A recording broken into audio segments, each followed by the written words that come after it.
Este é o podcast Fora da Política Não Há Salvação. A versão em áudio do canal do YouTube Fora da Política Não Há Salvação, produzido por mim, o cientista político Cláudio Couto. Este programa, gravado no dia 20 de novembro de 2020, Dia da Consciência Negra, é dedicado a João Alberto Silveira Freitas, espancado até a morte, vítima de racismo, por 2 seguranças no hipermercado Carrefour, em Porto Alegre. E é dedicado igualmente a todos aqueles e aquelas que são vítimas do racismo estrutural e da violência policial no Brasil. E também, finalmente, a todos aqueles que lutam contra o racismo em nosso país.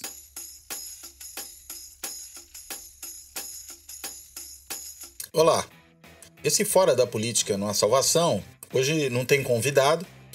Eu vou tratar de uma série de questões relacionadas ao que foram as eleições municipais dessa semana, mas claro, sobretudo olhando para os seus efeitos mais a médio prazo. Longo prazo é difícil falar, porque afinal de contas a gente sabe que o longo prazo no Brasil é muito sujeito a transformações grandes. E ademais, é preciso olhar sobretudo para o que será o ano que vem, pensando em possíveis cenários, em coisas que podem vir a acontecer, e olhar, claro, também nos preparativos para 2022. Querer fazer qualquer prognóstico certeiro sobre 2022 nesse momento é muito difícil, eu diria até temerário. Seria um exercício de futurologia e cientistas políticos não são exatamente seres dados à futurologia. E quando arriscam fazer isso, normalmente quebram a cara. Então, a ideia não é, evidentemente, fazer futurologia, mas tentar pensar em cenários mais prováveis ou menos prováveis a partir daquilo que aconteceu agora e, claro, a partir de certas características institucionais do nosso sistema político, de certas características também dos nossos partidos, do nosso sistema partidário. Vamos pensar um pouco nisso agora.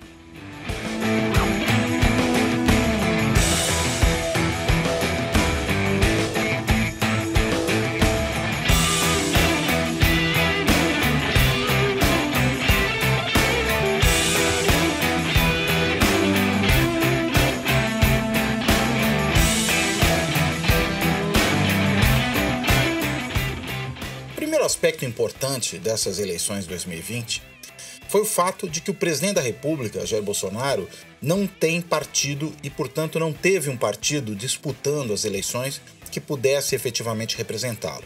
Por que isso é importante?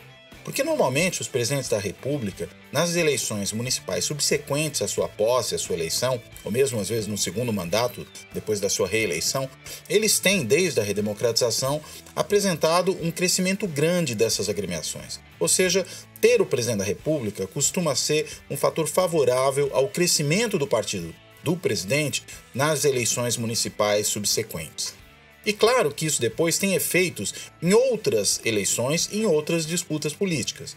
É, por exemplo, importante para a eleição da Câmara de Deputados, o professor Jorge Avelino, Ciro Birdman, Leonardo Baroni, pesquisadores do CEPESP, da FGV, tem um estudo muito interessante em que eles mostram que o melhor preditor para a eleição para a Câmara de Deputados subsequente é o pleito municipal de 2 anos antes. Ou seja, dependendo da configuração que sai da eleição municipal, prefeitos e, claro, muitas vezes vereadores também, mas eles olham para prefeitos, você tem um certo resultado para a eleição de deputado a seguir.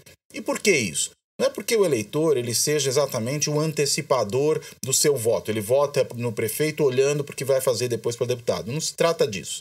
O que se trata é que, quando um partido obtém vitórias importantes no nível municipal, esses prefeitos e também os vereadores que trabalham junto com eles se tornam importantes cabos eleitorais e articuladores políticos das eleições dos deputados.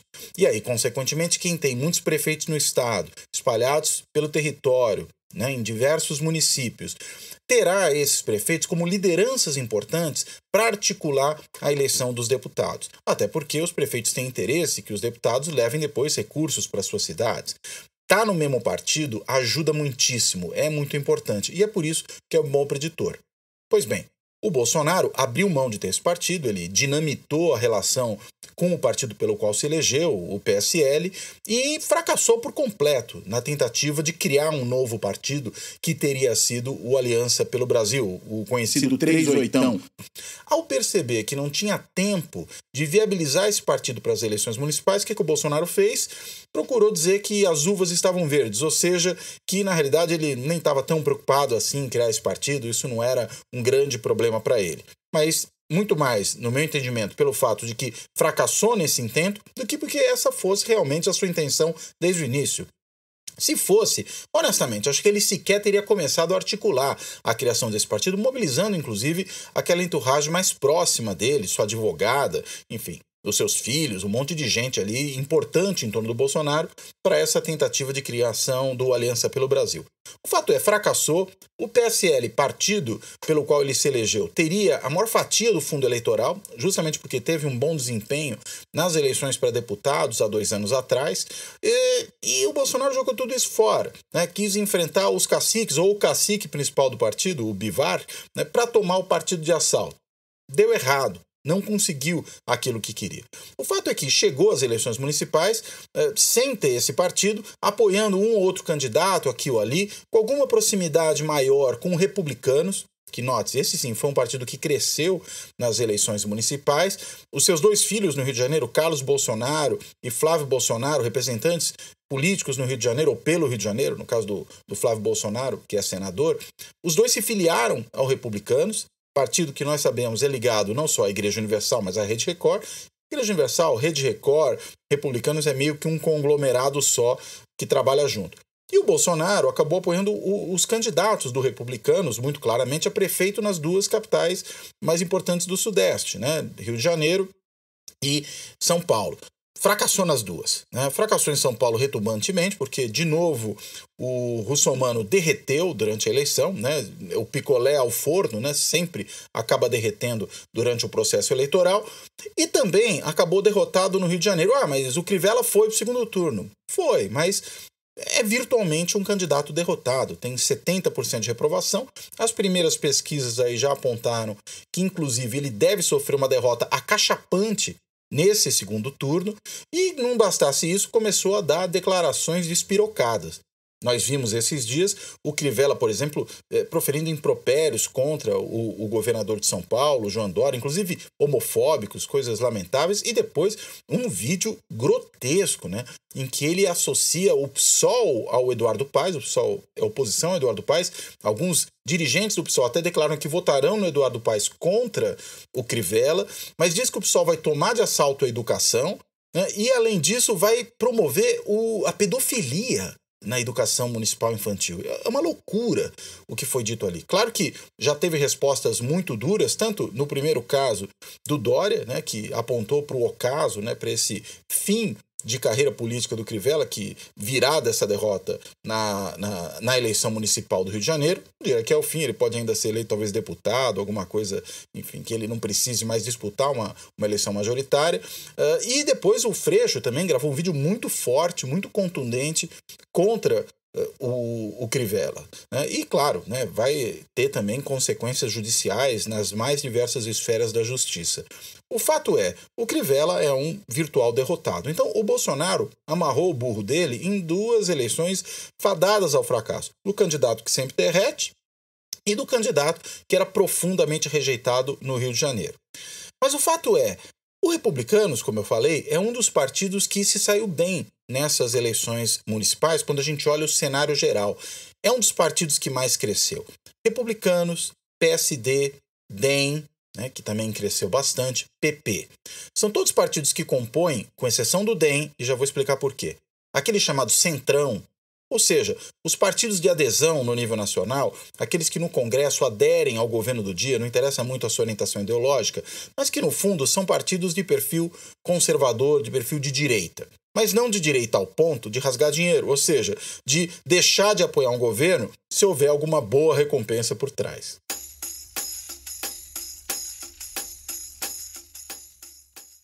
Agora, alguém já disse, sinceramente eu não sei quem é o autor original dessa frase, que o Centrão ninguém compra, só aluga. né? E isso tem a ver justamente com a maneira como os partidos do Centrão se relacionam no Congresso com os governos que apoiaram. Apoiaram o governo Sarney, ainda lá muito no começo. Aliás, o Centrão começa como tal dentro do governo Sarney, né? Como uma bancada na Constituinte de perfil de direita que procurou corrigir, digamos assim, certas tendências esquerdistas da Constituição de 88, né? O Roberto Cardoso Alves, né, era grande figura, um deputado do então PMDB de São Paulo, que proferiu inclusive aquela famosa frase, é dando que se recebe, para se referir à forma como o Centrão se relacionava com os políticos, com os governos e naquele momento, claro, com o governo Sarney em particular. E o fato é que eles criaram o Centrão para justamente funcionar como um bloqueio à tendência mais de esquerda que o texto inicial da Constituição teve ao sair da Comissão de Sistematização da Constituinte. Mas o fato é que o Centrão virou também a base de sustentação do governo Sarney, congregando parlamentares dos mais variados partidos que eram esse bloco mais à direita dentro da Constituinte. É interessante notar que, naquele momento, não se falava propriamente em partidos do Centrão. O que se falava era em deputados ou senadores do Centrão, mas não partidos. Ele não tinha exatamente o fenômeno, como hoje muitas vezes se lê, de um conglomerado de agremiações partidárias que estão juntas, mais ou menos operando segundo o mesmo registro. Isso é alguma coisa que começou a aparecer depois, inclusive quando se começou a usar o termo Centrão para falar até mesmo de bancadas em câmaras municipais. Então, o termo é geral para falar disso que eu prefiro chamar, é o termo que eu uso para eles, partidos de adesão. Digamos que Centrão é um nome fantasia, até é muito bom que se usa para descrever esses partidos. Muito bom, veja, não porque eles sejam de centro. Partidos do Centrão não são absolutamente de centro, mas pelo fato de que descreve um fenômeno que tem uma origem histórica importante lá na Constituinte. E ao falar em Centrão, está-se na realidade associando esse fenômeno que até hoje existe com aquilo que surgiu durante o processo constitucional. Pois bem, o fato é, esses partidos Centrão, que ninguém compra, só aluga, né, tiveram no governo Sarney, alguns deles apoiaram também o governo Collor, né, tiveram na base do governo Collor. O Collor não quis fazer aliança com o MDB, o PMDB, e aí depois, inclusive, tem uma confissão de arrependimento de não ter feito isso, mas o fato é que ele fechou com outros partidos do Centrão, além de partidos que não são do Centrão, mas, de novo, insisto, já falo disso em algum momento. Depois o Centrão apoiou o governo Fernando Henrique, esteve também embarcado no governo Itamar antes disso, aí depois do impeachment do Collor, apoiou o governo Lula, apoiou o governo Dilma, pelo menos até o final do primeiro mandato, e aí, claro, rompeu com a Dilma no segundo mandato, culminando no seu impeachment.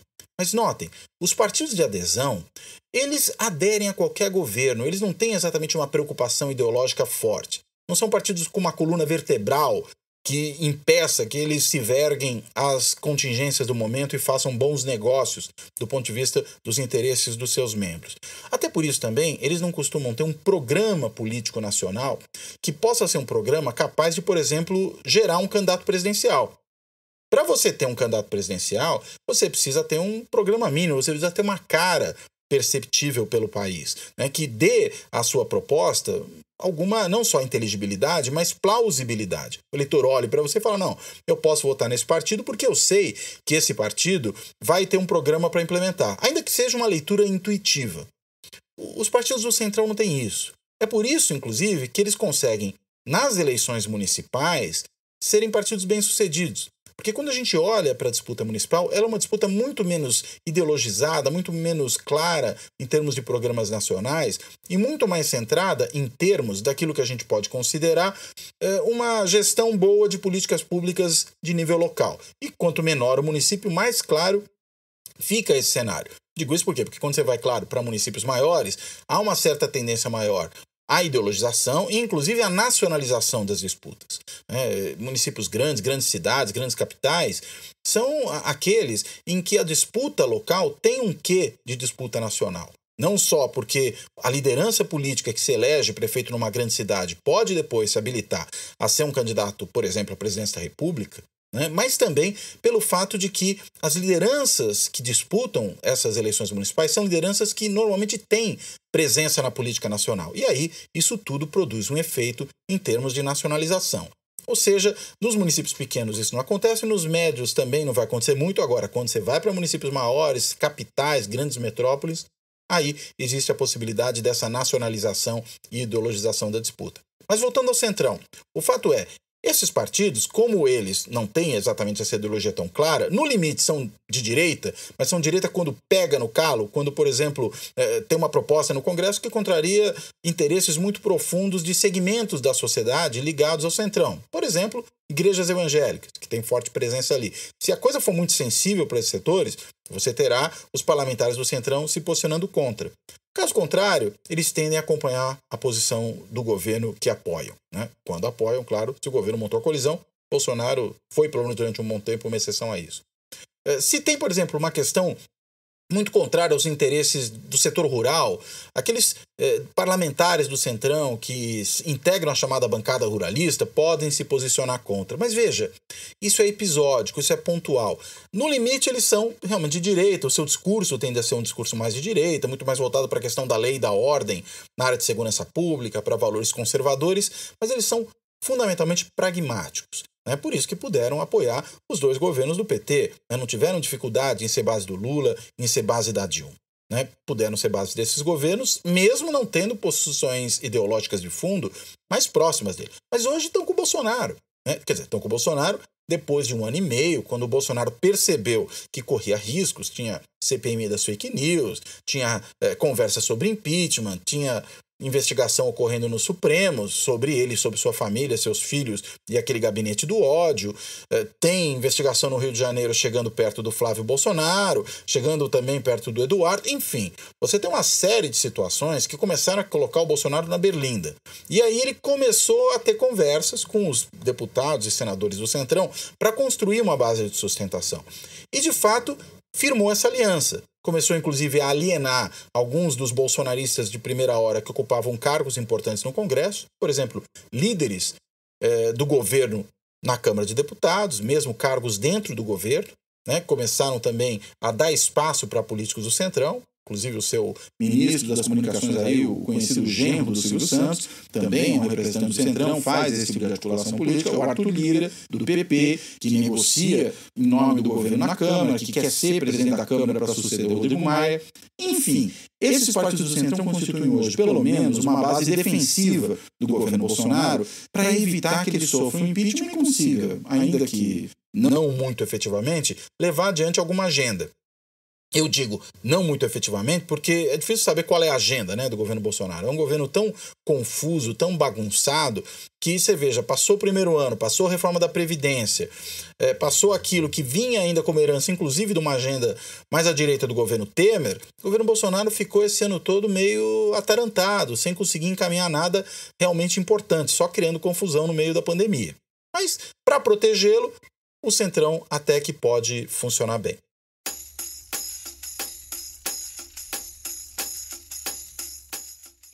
Eu dizia que nem todos são centrão, embora muitas vezes pensem que são, ou as pessoas pensem, na realidade, que eles são.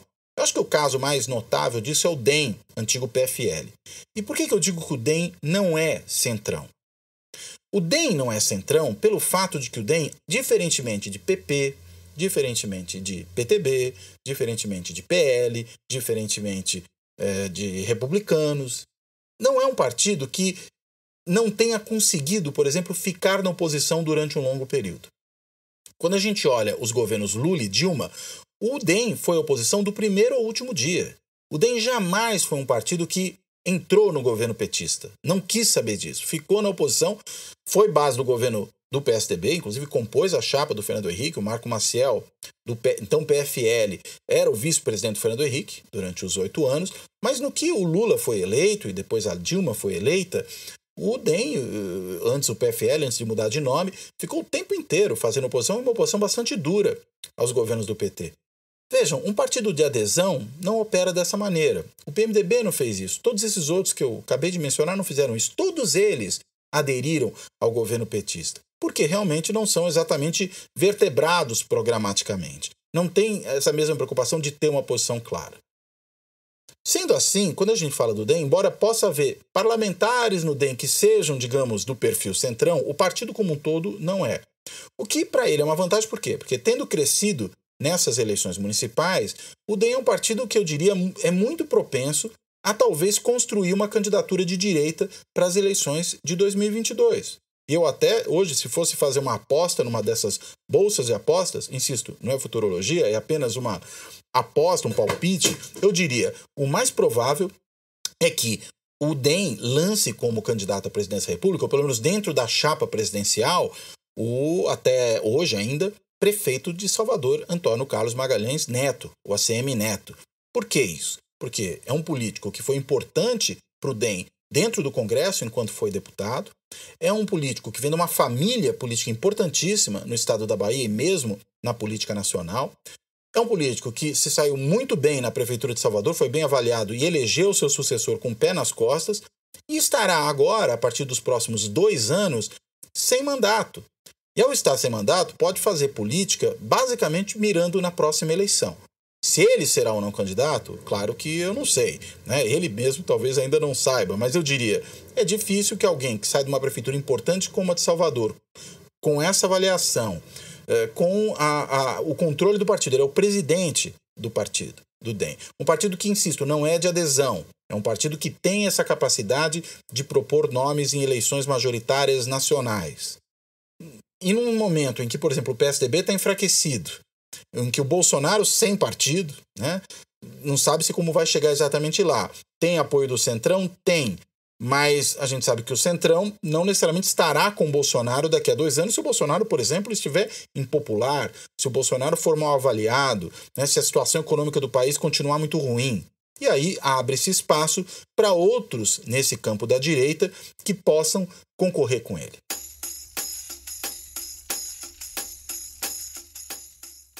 Mas alguém pode perguntar, e o Huck? O Huck não seria o nome natural dessa direita ou dessa centro-direita?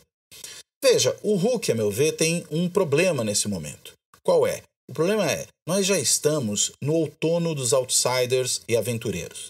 E por que eu digo isso? Porque 2016, aí na esteira do que foram as jornadas de junho de 2013, a negação dos políticos, a negação da política, a negação dos partidos, 2016 foi uma eleição muito propícia a outsiders e aventureiros. A gente viu lá, por exemplo, o Dória, que se elege prefeito de São Paulo, dizendo não sou político, sou gestor. O Calil, em Belo Horizonte, que sai da política do futebol para entrar na política partidária e se elege prefeito de Belo Horizonte. Claro que o Calil, eu acho que fez uma transição até muito interessante para a política propriamente dita. Se reelegeu fácil em BH, com uma gestão bem apreciada pela população, uma percepção de que ele seria ali um político que agrada à esquerda e agrada à direita e agrada ao centro, tudo ao mesmo tempo. O Dória já não é bem esse o caso, o Dória é louco para ser candidato a presidente, saiu queimado da Prefeitura de São Paulo, né? Na eleição de 2018, quando ganha para o governo do estado no interior, perdendo na capital, ele já não diz que não é político e que é gestor, abandona esse discurso do outsider, né? Mas de qualquer maneira, 2018 ainda foi um momento propício para isso, daí a eleição do Bolsonaro. Que vejam, de outsider não tem nada. Bolsonaro não é outsider. Bolsonaro cabe muito melhor na categoria de aventureiro, de um político que foi sempre um político marginal, né? Ele sempre foi um político secundário, mas para lá de secundário, dentro da Câmara de Deputados, né? Durante todos os seus 7 mandatos, e quem tem 7 mandatos nas costas, com toda a filharada na política, claro que não pode dizer que é outsider. Mas durante todo esse período, ele jamais foi um membro da mesa diretora da casa, ele jamais presidiu uma comissão temática, ele jamais relatou projetos importantes, ele jamais foi líder do seu partido. E quando foi candidato a presidente da Câmara, teve 4 votos, ou seja, menos de 1% da votação da casa. Ou seja, o Bolsonaro sempre foi realmente um deputado marginal. É por isso que ele conseguiu, de alguma forma, traduzir, até pelo seu estilo boquirroto, por falar coisas que nenhuma pessoa normal falaria na política, e mesmo na vida, né? Por conta daquele estilo ultrajante, ele conseguiu se construir como um desafiador do sistema, como um candidato antissistema. E aí, a percepção do eleitorado entre o antissistema e o outsider, não só ela não é tão diferente assim, como eu diria, o antissistema talvez tenha levado vantagem em 2018. Por quê? Porque veio na esteira de uma negação da política de um modo geral, né, de uma negação dos partidos políticos mais forte ainda do que havia ocorrido em 2016, uma eleição muito radicalizada do ponto de vista ideológico, uma polarização radicalizada, né, e uma polarização radicalizada assimétrica, porque enquanto o Bolsonaro se postou nessa condição de candidato à extrema-direita, não havia extrema-esquerda na eleição de 2018. Havia esquerda social-democrata, representada pelo PT, centro-esquerda, representada pelo PDT, mas esquerda extremista não havia. No Brasil, esquerda extremista não tem importância nenhuma, desses partidos que disputam a eleição quando ganham de centro acadêmico. PCO, UP, PSTU, isso aí não tem nenhum peso nas eleições realmente que contam no Brasil. Agora, a direita teve isso na figura do Bolsonaro, que apesar desse seu marginalismo, né, dessa sua condição de deputado desimportante, conseguiu catalisar esse sentimento antipolítico como poucos. E aí muitos começaram a normalizá-lo. A imprensa, outros membros da elite política de direita, começaram a achar, não, o Bolsonaro é só o anti-PT, o Bolsonaro pode levar adiante uma agenda econômica liberal, embora só econômica, e mais nada, ela é liberal. De alguma forma o trataram como normal. Veículos da grande imprensa se recusaram a chamá-lo pelo que ele é, extremista, um candidato de extrema direita. E aí, deu no que deu, a gente está vendo hoje aí o que é ter o governo Bolsonaro. Mas o fato é, esse governo é um governo que tem hoje essa base defensiva do Centrão. Agora, nada garante que essa base se constituirá num esteio importante para ele em 2022. Talvez ele possa, até pela proximidade, pela conexão com os evangélicos, por exemplo, entrar no Republicanos, partido que, insisto, saiu bem dessa eleição. Pode entrar no PP? Pode, ele já foi do PP, inclusive. Aliás, foi o partido pelo qual ele mais tempo atuou na política. Ele foi um deputado eleito pelo PP durante várias legislaturas. Notando-se que o PP mudou de nome várias vezes. Era a Arena do regime militar, depois vira o PDS, depois vira o PPR, depois PPB, depois vira PP, né? Hoje é o Progressistas. Ou seja, ele vai mudando de nome, mas é essencialmente o mesmo partido.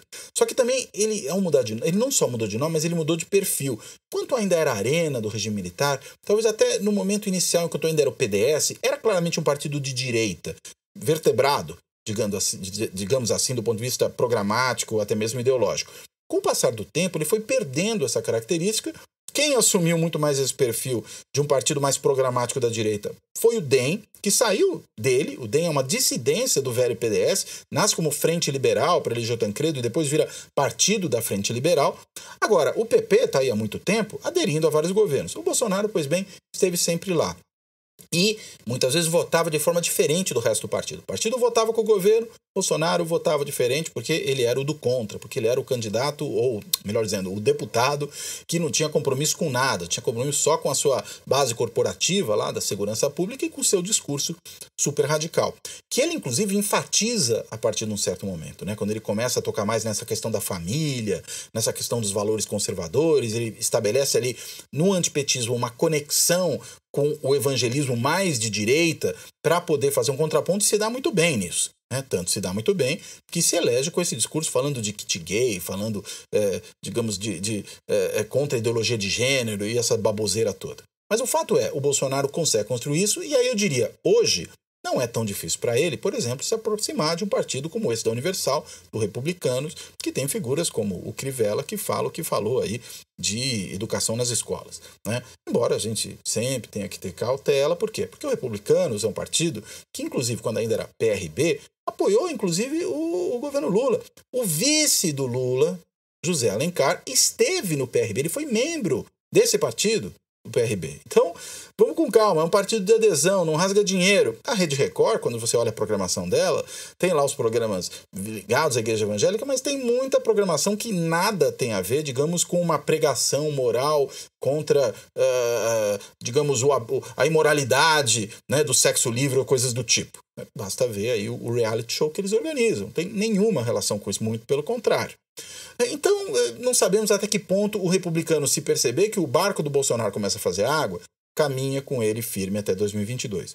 O mesmo vale, desse ponto de vista, para os progressistas. Se os progressistas perceber que o barco do Bolsonaro não vai bem, se amarra em outro lugar. Se amarra, por exemplo, no que me parece hoje ser uma possibilidade, como eu já falei, uma candidatura do DEM, uma candidatura de centro-direita. Ou até mesmo uma candidatura de outsider como o Huck. E aí eu volto para o tema, que é a questão dos outsiders. Eu dizia, estamos no outono dos outsiders. Por quê?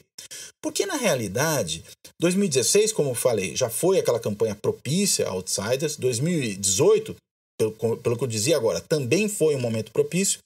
Agora, talvez esse momento tenha passado. As eleições municipais mostraram os eleitores votando em políticos e em partidos de perfil convencional. Quando eu digo isso, estou me referindo tanto aos da direita como aos da esquerda. Mesmo a eleição do PSOL, embora o PSOL seja um partido novo na esquerda, que traz uma linguagem renovada, do ponto de vista da sua lógica como partido, ele é um partido clássico da esquerda. É um partido muito parecido com o que era, por exemplo, o PT lá nos anos 80. Não é muito diferente disso. Claro, tem temas novos, tem a questão identitária, que ganha importância na posição da esquerda no século XXI, mas, para além disso, ele é um partido que faz política no sentido próprio da palavra. Não é um partido antipolítico, como, por exemplo, é o Partido Novo. O Partido Novo tem esse discurso da antipolítica, de dizer, não, ninguém pode ser político profissional, não usamos dinheiro do fundo partidário, nos mantemos com nossa própria grana. Claro, porque podem, porque tem a própria grana, mas enfim, não é o PSOL não faz esse mesmo discurso, esse discurso de negação da política, seja por tecnicismo, moralismo, headhunting para escolher candidato, essas bobagens. Não faz. Então, mostra que mesmo esse crescimento da esquerda tem a ver com o olhar do eleitor para uma política mais convencional, mais tradicional, se a gente puder usar esse outro termo, que tradicional às vezes dá a impressão que a gente está falando da direita e não é só disso que eu estou falando aqui. Mas, por exemplo, a vitória do DEM, a vitória do PP, a vitória do Republicanos, todos esses partidos, mesmo a reeleição do Calil em Belo Horizonte por larga margem, indicam que o eleitor foi pragmático. O Calil pode ter ganho da primeira vez como outsider. Na segunda, ele ganhou como prefeito bem-sucedido. E daí, num contexto como esse, se essa perda de força da onda dos outsiders e aventureiros se mantiver para 2022, eu, sinceramente, tenho muita dúvida de que Luciano Huck chegue com força lá. Acho que talvez ele tenha perdido o timing, o momento, para ser o candidato que poderia efetivamente se colocar como uma alternativa de fora da política. Posso estar enganado, pode ser que ele chegue realmente em 2022 ainda com fôlego, pode ser que se construa o nome dele até lá, mas eu entendo que talvez essa força maior do outsider, ela já foi perdida. Talvez o Luciano Huck tenha até que se repensar e se colocar menos como outsider e mais de alguma outra forma se ele efetivamente quiser ser candidato. Embora eu entenda que a vantagem dele era justamente essa outra, de ser um outsider.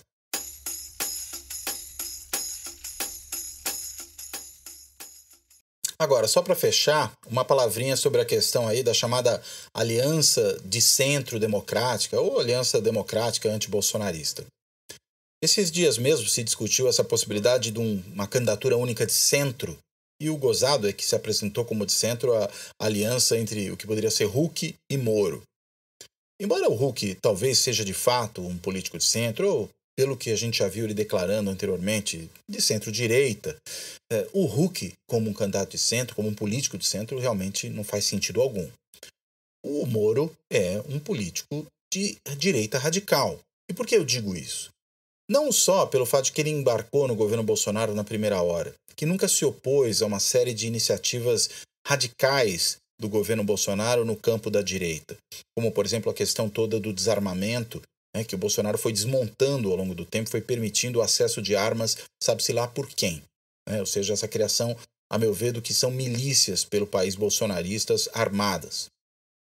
O Moro nunca se opôs a isso. Ele fez aquela proposta do excludente de licitude, querendo permitir que a PM saia matando as pessoas sem sofrer as consequências disso. E a gente já sabe que a letalidade policial no Brasil é gravíssima. Se isso não for de direita, esse discurso que é o velho discurso de bandido bom é bandido morto, rota na rua para matar, que é o que a direita, inclusive malufista, já fazia. Não sei o que é, isso não tem nada a ver com o discurso de centro. E por fim, a postura do Moro contrária ao respeito ao devido processo legal, o uso de um instrumento como a prisão preventiva como forma de tortura para extrair confissões, para extrair delações, sem respeitar também o devido processo. Essa heterodoxia, digamos assim, judicial, não coloca como um político centrista, entendendo que um político centrista seria um político moderado, respeitador do Estado de Direito, respeitador da diversidade, respeitador da não violência. Nada disso o coloca como um político de centro. Ou seja, Moro é de direita mesmo, e de direita, diria eu, radical. Agora, para além disso, existe a possibilidade dessa aliança ocorrer? Eu acho que existe. Agora, primeiro, se for uma aliança de centro ou de centro-direita, mesmo de uma direita moderada, com talvez um centro ou de uma centro-esquerda, alguma coisa assim, eu acho que ela é viável e ela pode congregar não só esses partidos vertebrados, PSDB, MDB não é o caso, né? Embora o MDB possa apoiar uma chapa desse tipo. Mas, enfim, PSDB, democratas, esses partidos podem estar nessa chapa e aí os do Centrão podem simplesmente, eventualmente, aderir, sobretudo se abandonarem o Bolsonaro. Agora, é possível que ela também venha pela esquerda. Você tem uma chapa juntando PDT, PSB, até mesmo o PT, ou aquilo que de alguma forma sobrar desses partidos, já que a gente deve ter até 2022 um processo de fusões partidárias. Essas eleições municipais, já com a cláusula de barreira valendo nas eleições do ano que vem, mas é possível uma aliança de centro-esquerda? É possível, com PDT, PSB, PCdoB, ou, eventualmente, o que sobrar desses partidos, sem falar, claro, no PT e no PSOL, que teve aí um crescimento importante nessa eleição, embora ainda permaneça muito pequeno. Mas o fato é, essas eleições municipais já não tiveram as coligações proporcionais. Isso fez com que partidos menores se saíssem mal em eleições para câmaras municipais. E isso já antevê o que pode vir pela frente em 2022. Daí essa possibilidade de fusões partidárias. É possível que isso ocorra, claro, tanto à direita como à esquerda, e ocorrendo na esquerda, pode também produzir condições para uma certa chapa de esquerda concorrendo a essas eleições ou que se aproxime da centro-esquerda, de forma a atrair também o eleitor que não é tão afeito às posições de esquerda, tornando essa chapa possivelmente, teoricamente, mais competitiva em 2022. Isso é possível. Há alguns nomes, a Flávio Dino, como sempre, Ciro Gomes, né, o próprio Boulos, caso não seja eleito prefeito de São Paulo. Acho que a parada dele em São Paulo é muito difícil, pode se habilitar aí não como candidato de centro-esquerda, mas como candidato aí sim de esquerda, enfim, existem nomes. O próprio PT ainda tem o nome do Fernando Haddad, né, acho que o Lula é muito difícil para ele, não só pelas questões legais, ele não pode hoje, por exemplo, ser candidato, mas talvez até pela questão da idade, pelo desgaste, por uma série de questões. Mas o fato é, seja lá qual for essa chapa, né, de centro-direita, de centro-esquerda, de direita moderada, de esquerda moderada, seja lá o que for, para concorrer contra Bolsonaro. Claro que a chave será o antibolsonarismo, né, será fazer a crítica severa de Bolsonaro. Né, apontar, como disse Fernando Abruzzo no seu artigo do Valor desse final de semana, os pontos fracos do bolsonarismo. Que foi, desse ponto de vista, o que o Biden fez lá nos Estados Unidos com o Trump. O Abruzzo observa isso no artigo dele do Valor desse final de semana. Ou seja, fazer o contraponto sem cair necessariamente numa falsa polarização radicalizada. Achando que o negócio, se o outro lado é extremo, é puxar o extremo no sentido oposto. Não se trata disso. As eleições municipais mostraram que o eleitor talvez esteja em busca de mais moderação, menos radicalidade, mais pragmatismo, boas políticas públicas. E aí, tanto faz se elas vêm mais pela esquerda ou mais pela direita. As duas podem se habilitar, mas é claro, precisam se congregar. Isso tudo não tem a ver necessariamente com uma resistência democrática aos ataques à democracia que o bolsonarismo produz. É possível nisso aí que todo mundo esteja junto, mesmo sendo adversário na eleição. Então, não é o caso de confundir as duas coisas. E por fim, quando a gente olha o caso americano, e alguns tentam fazer o caso americano ser espelhado no Brasil, é bom lembrar de mais um detalhe. Os Estados Unidos são um país de sistema político bipartidário. O Brasil é multipartidário, aliás, o multipartidarismo mais fragmentado do mundo. E mesmo quando a gente não vai para os partidos de adesão, é um multipartidarismo com vários partidos relevantes que podem lançar candidatos representativos, competitivos à presidência da República. Então, imaginar que aquele modelo americano, republicanos versus democratas, Biden versus Trump nessa última eleição, possa simplesmente ser replicado aqui, ou faça sentido querer replicá-lo aqui, é não entender que o sistema político, o sistema partidário brasileiro são diferentes e, portanto, funcionam de forma diferente. É preciso olhar para isso. Se não olhar para isso, não vai entender nada. Até a próxima.